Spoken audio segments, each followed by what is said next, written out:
every compromise undermines giving yourself your best chance. It doesn't guarantee the result. But ultimately, I think the key to all of this is finding value and joy and satisfaction in the pursuit. Because that's the only thing that you really can control is the way you pursue. And if you can do that, I think people can live with whatever the outcome might eventually be.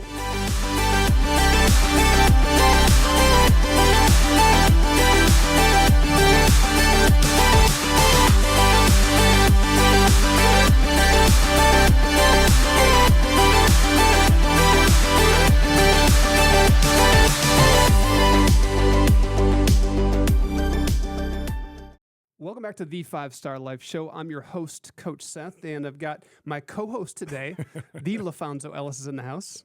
And we have a special guest, Rece Davis, joining us today. And Rece, you've parented kids, you've parented through the teenage years. We work with tens of thousands of teenagers and young people. And I want to ask you a question, and this is going to be an answer geared towards parents. We work with so many parents that are looking. I mean, can you imagine growing up, being a teenager today? A lot of us think about that, like how hard it is for kids. But I think the kind of the forgotten man is today's parents. This is the hardest time to be a parent of teenagers, in my opinion. Looking back on your parenting of teenagers, do you have like maybe a piece of advice you could give them to help them through this, not just to help their kids survive, but really thrive and live what we call a 5-star life? What would you say? I think probably it's something that everybody's heard, but it's so hard to implement. And that you have to let them know that you're there for them, that they're going to struggle, they're going to goof up. Because the last thing a kid wants to do, generally speaking, is to tell his mom or dad that he's either struggling, he or she is struggling, or that they've had an error in judgment or some type of, failure, whether that's a moral failure or whether that's just a failure. They wanted something, didn't work out, they don't want to talk about it. So I think the thing I would say is that do your dead level best to practice what you preach, in that all of these things that you're pursuing, whether it's getting into a certain school or pursuing a sport, or, my daughter's an actress pursuing, drama. These are things you do. It's not who you are. And you are going to struggle. And because life is a struggle, everybody has it. Even for those of us who have hope in eternal life, we are not promised that everything is seashells and balloons. That's right. Here.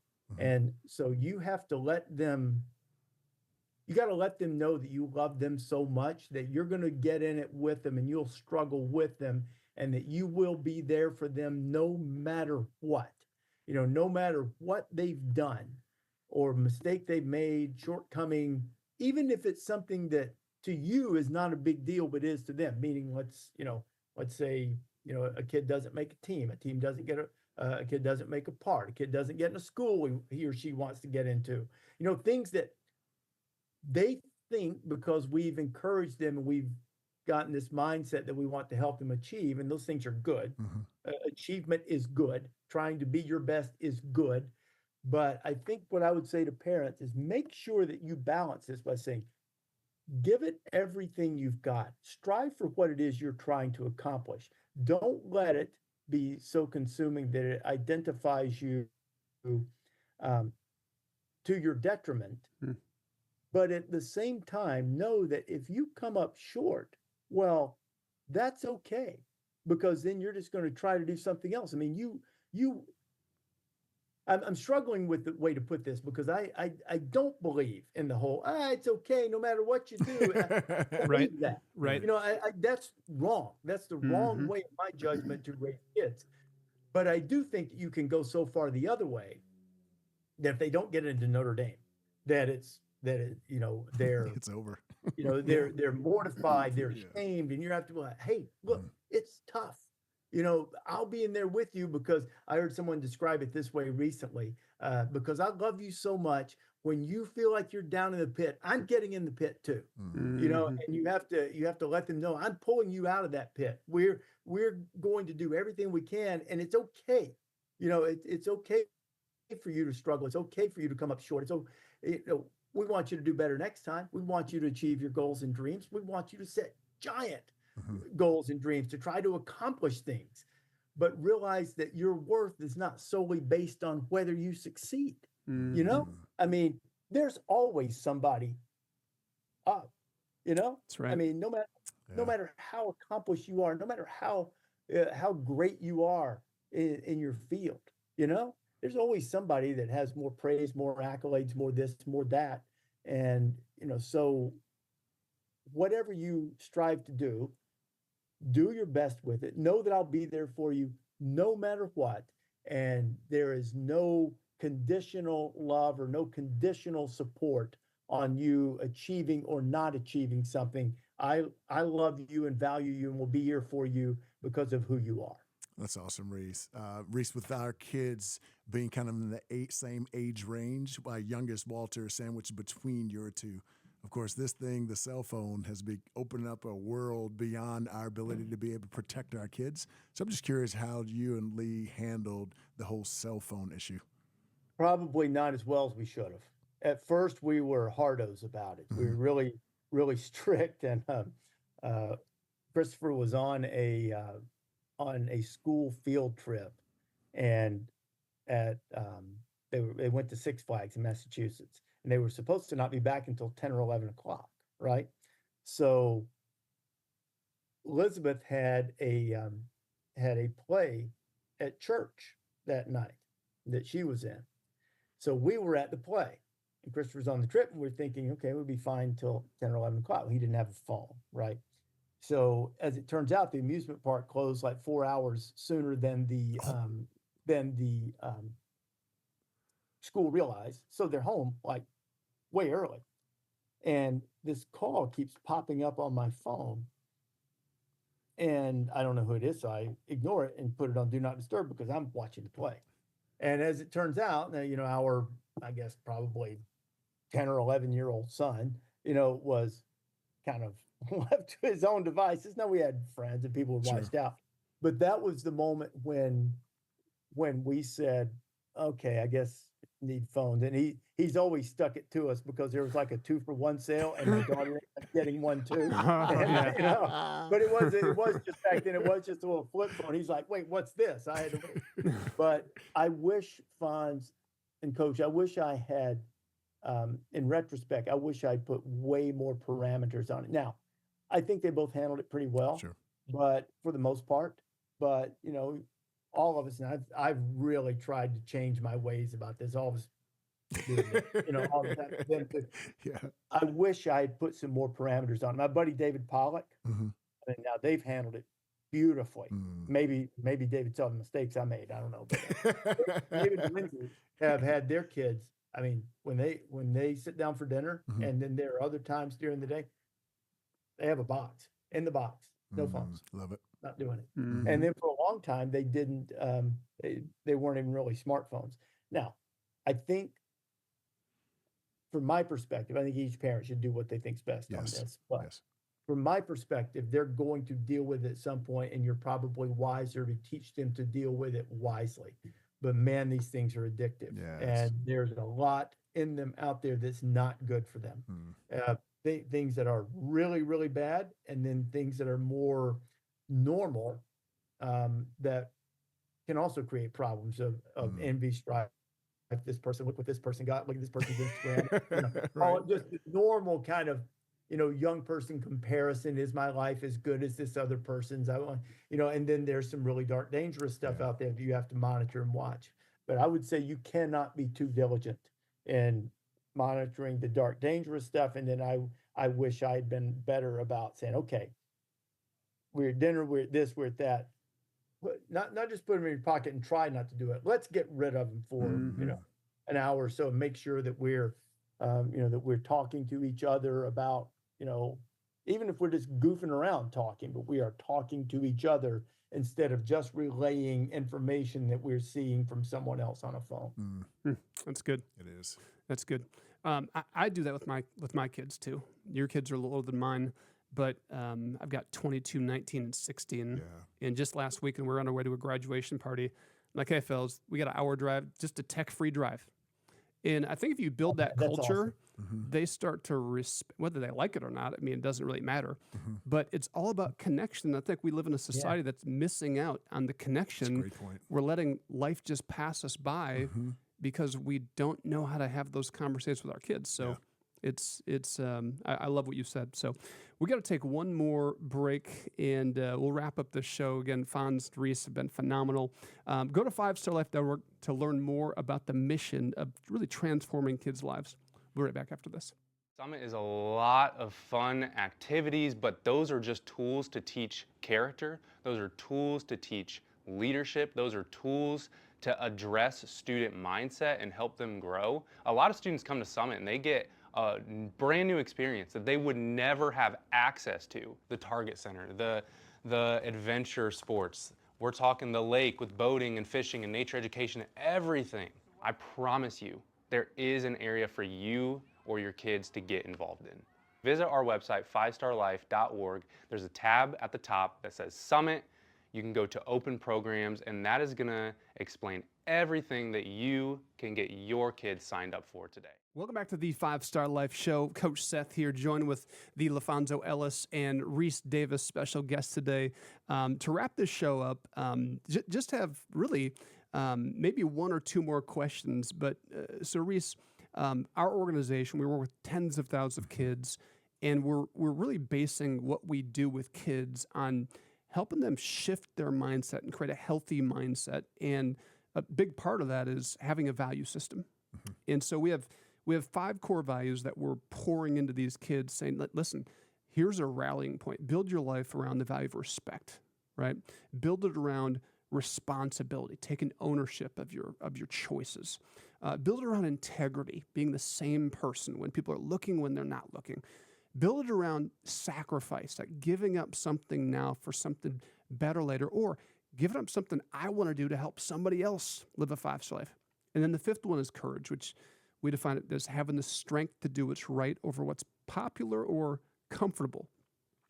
If you were to go back to the Rece Davis that was in Flint, Michigan, on Channel 12, which when I was playing high school basketball for the Laker High School, Elkton Pigeon Bayport Lakers, and you're reporting on us. Is that right? That's Were right. Yes, that's where Well, I I grew thought up. you were a lot younger than that. Good night. Oh, thank But, you. Thank you. Wow, look at that. I'll take that. It's on camera, too. Let's go. No makeup either. No, that's awesome. Anyway, I'll let you continue on, because that's the best high school basketball I've ever seen in my 16 months in Flint. There were some great teams and great players there. I'm sorry. Go ahead. So would have got more coverage from Rece Davis if there wasn't a guy by the name of Mateen Cleaves that graduated in '96 when I did.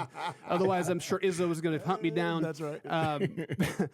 But if you'd go back to those days and you'd say, I'm going to build my life, my family, my career on just one of those values, and this is an unfair question, but if you had to choose one, which one would it be and why? I'm going to say courage, because I think that you can encompass all of those other tremendous values within that. If you are courageous enough to run toward the fire, figuratively speaking, as opposed to away from it, a lot of those other things will fall into place. So I would say that that's probably the one that I would choose from among those, because I think that all of the others would fall under that umbrella. Now, truth of the matter is, you probably could say that courage could fall under the other umbrellas too, because those are 5 tremendous values that if young people especially keep them in mind, and those of us as adults who are either parenting or working with them can foster and encourage and challenge when they fall short. I think that's probably a great way to borrow your phrase, toward a 5-star life for these kids. Yeah, Rece, I like courage too. And Seth asked me a similar question 2 years ago, and I thought courage as well, because I was trying to put myself back into middle school and then high school. And I happened to be a good student. Much of that was because I had peer pressure at home from my mom. She didn't expect anything. You could walk in our house with these C's. It wasn't happening. And what I remember back was the guys particularly that didn't do well in school. It wasn't because they didn't have the aptitude to do it. It's just that all of a sudden it became uncool, almost nerdy to be a good student, right? And so to me, that's why courage is huge, especially for a young boy or a young man, to be able to look at the circumstances and be able to say, no, this is the right way, and I'm going to be courageous and step into it and be a great student because I have the aptitude to do it, but I also need the courage to be able to step beyond what the peer pressure is, which is to be less than I can be. So I love the fact that you chose courage. Yeah, I love that. And I think a lot of people look at the position you're in and the success that you've had, and they just think, man, that's what I want. I want to be at the top of my game, at the top of my field. I want excellence. I want success. I want the 5-star life. But are they willing to have the courage to do the things that LaPhonso did, to do the things on a daily basis that Rece Davis has done? Talk about that, because isn't that where success is made, and kind of in the trenches and those little daily choices?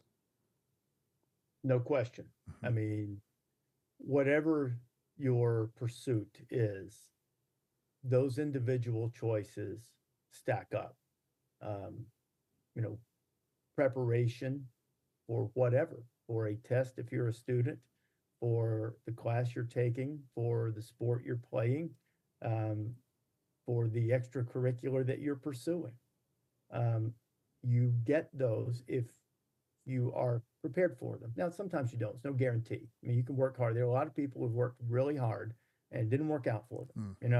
I remember, I remember Bryant Gumbel, who was, when he was at the zenith of broadcasting, as fine a broadcaster as there's been in a variety of ways, sportscaster, Today Show, Real Sports. He did and has done everything. And he spoke at Alabama when I was a student there.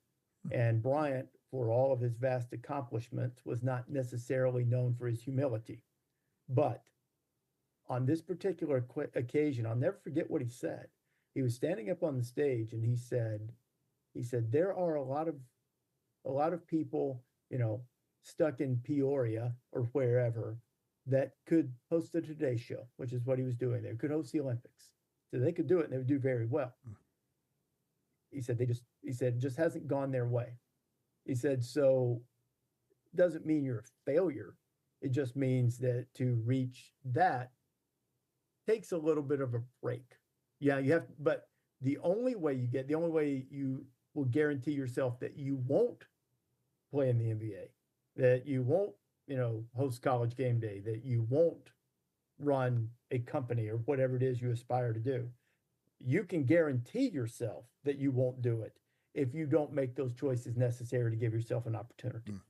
And so I think that's a huge thing, is those choices every day. Every compromise undermines giving yourself your best chance.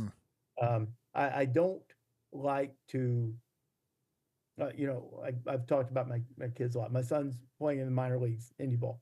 Nobody has, you could ask either of his college coaches, and I don't know that anybody's ever worked harder or overcome more adversity. He's had a life-threatening injury on the field. He's had a couple of debilitating injuries on the field. He's come back from every single one of them, every one. And nobody's worked harder. Nobody trains his body harder. Nobody is on the cutting edge of data and hitting at a higher level as among players. I would put him up against anybody. Yeah. It only guarantees you have a chance. It doesn't guarantee the result. But ultimately, I think the key to all of this is finding value and joy and satisfaction in the pursuit. Because that's the only thing that you really can control is the way you pursue. My daughter's the same way. My daughter is struggling to get that big role, and she's read the book, she's made the connection, she's worked on a craft. She worked with voice coaches. She, got to put yourself in position and hope it goes your way. Yes. And if it doesn't, joy in the pursuit. And, if you can do that, I think people can live with whatever the outcome might eventually be. That is so That's really well good. said. Yes. And I think so many people get lost just waiting for the next level instead of what you're saying, like enjoying and embracing the now, enjoying the grind, knowing that this is what life is. That's a hard jump to make when you're stuck always trying to look for the next thing. And I don't think we're fully present in the moment, so we never will get there. Yeah. Rece, okay, we've got 40 seconds. We've got okay, 40 okay, seconds go ahead. left. Right. I wish we could spend more time with you, but I just want to pause and acknowledge just the man that you are, the father, the husband. I can hear it in your voice, the wisdom you have, and that's because you've embraced the now, embraced the grind, and have been committed to being the person that you are all the time. Like you said before, none of us are flawless, but I can see the integrity in your life. So I just want to acknowledge it and say thank you for taking time for our kids, for our parents, and for joining us today. Yes. Thank you. Thanks for having me, guys. And don't forget, cut your hair.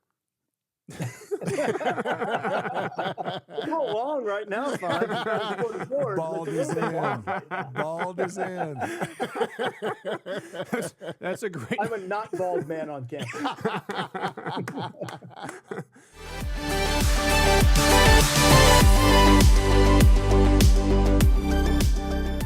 If you enjoyed this episode, would you do me a favor? Would you click the like button and the subscribe button?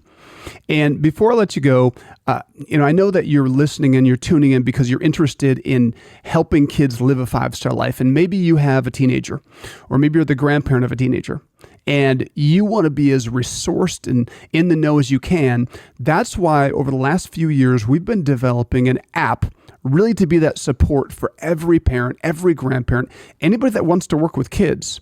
It's going to be full of resources like you've just heard us talk about how to help teens through challenging situations, challenging conversations, but it's going to be filled with lessons directly for teens themselves that you can walk through with them.